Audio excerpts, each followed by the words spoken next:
Bonjour, aujourd'hui nous sommes le 31 août, nous sommes toujours en Haute-Savoie.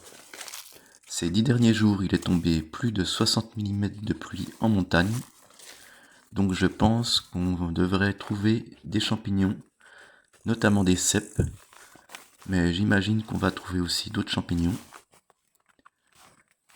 Si je croise quelques plantes que je n'ai pas identifiées dans mes précédentes vidéos, alors je les identifierai. Ici nous avons des clavères, ce qui est plutôt bon signe. Là d'autres champignons frais, ce qui est très bon signe aussi.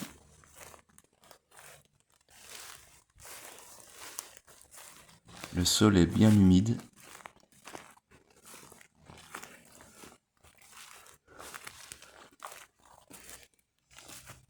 Là nous avons des trémélodons qui commencent à sortir. C'est un champignon qui se mange cru. Il n'a pas trop de goût.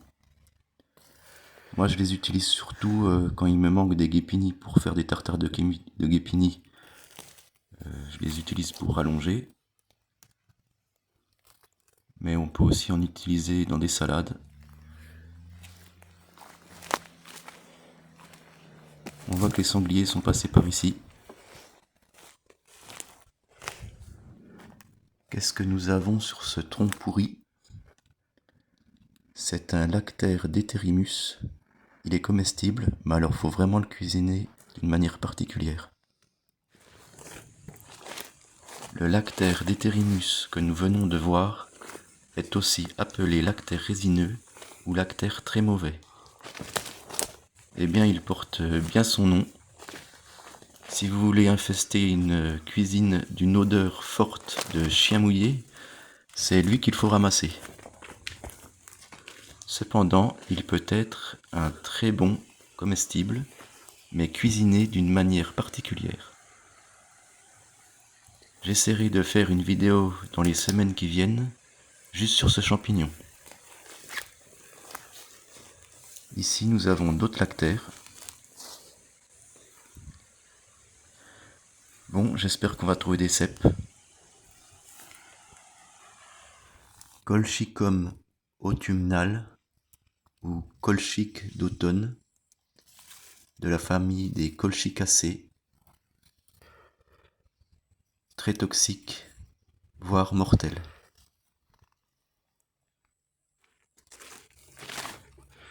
Ici, nous avons des guépinis qui sont un peu trop vieilles. Ça, c'est des guépinis bien fraîches et de belle taille. Encore ici. Et là.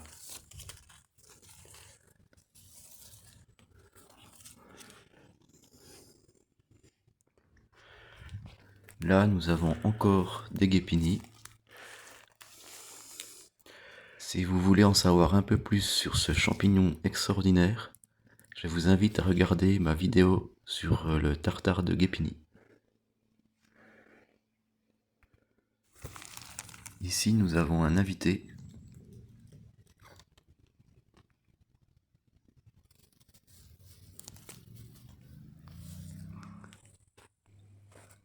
Les vesses de loup sont comestibles lorsqu'elles sont jeunes, c'est-à-dire quand elles font à peu près cette taille. Ici c'est intéressant parce qu'il y en a beaucoup dans un même endroit, donc je vais en ramasser. Parfois je fais des chips avec, je les coupe en tranches fines, je les enrobe d'huile et au four. Mais là je pense que je vais faire quelque chose d'autre.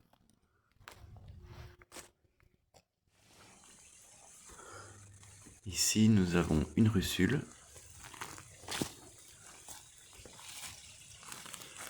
Et là, une chanterelle, la première.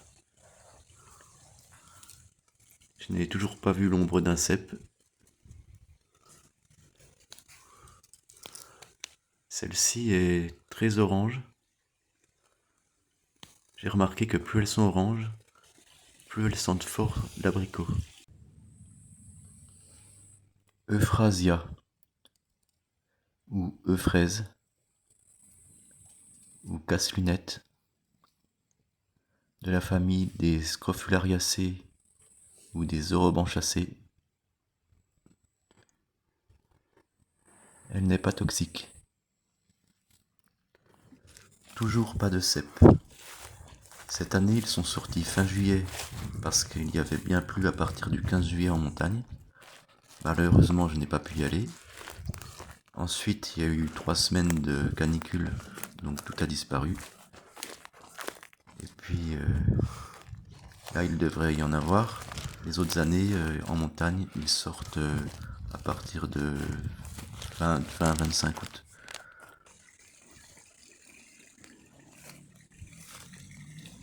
Ici, les autres années, je trouve des chanterelles. Elles ont souvent l'habitude de pousser là où il y a des myrtilles.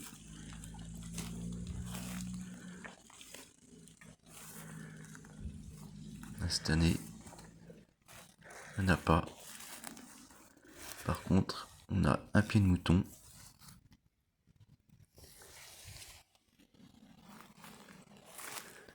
Et là, un très gros pied de mouton. Ça fait plaisir. Je vais le prendre.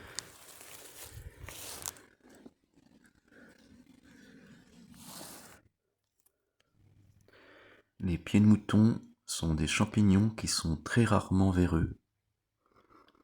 Donc autant les ramasser quand ils sont assez gros.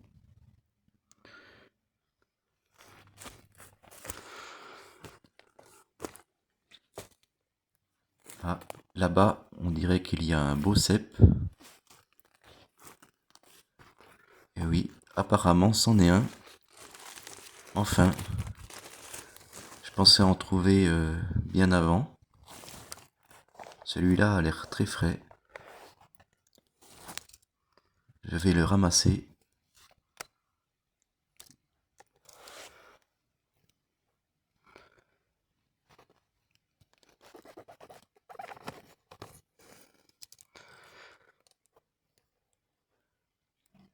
La base du pied a l'air un peu véreuse, mais à mon avis, le reste est très bon.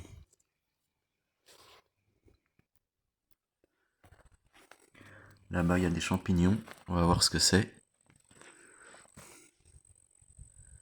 Il y a une russule. Et ça, c'est des clitocibes anisés. Ce sont des champignons qui sentent très fort l'anis. Si vous sentez une odeur anisée dans le bois, remontez le vent et vous risquez de tomber sur ce champignon. Ça m'est déjà arrivé souvent d'en trouver comme ça. Ils sont très rarement véreux. À la cuisson, ils perdent leur goût d'anis, mais ils sont très bons. Succhisa pratensis ou Succis des prés de la famille des Caprifoliacées ou des Dipsacacées suivant la classification. On ne sait pas si elle est toxique.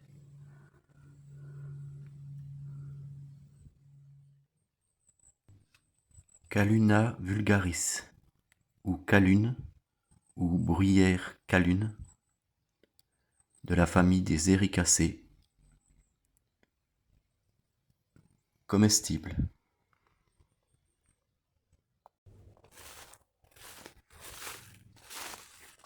Ici, nous avons de très belles chanterelles qui sont particulièrement orangées. Encore une là. Et ici. Je vais les ramasser. Elles vont être particulièrement goûtues, celles-là. Gentianella ciliata ou gentiane ciliée de la famille des gentianacées. On ne sait pas si elle est toxique. Ici, on a une belle russule fraîche. Rien qu'à la couleur, on voit que c'est pas une charbonnière. Si vous voulez vous en assurer, vous faites ceci. Les lamelles tombent.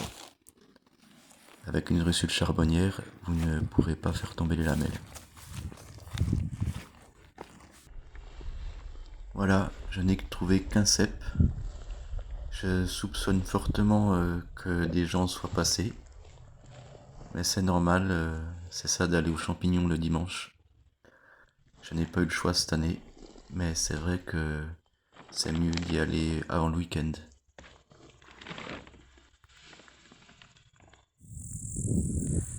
Parnassia palustris ou Parnassie des marais,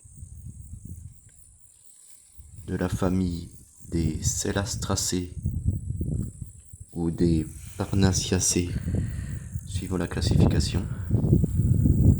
Elle n'est pas toxique. Voilà ma récolte.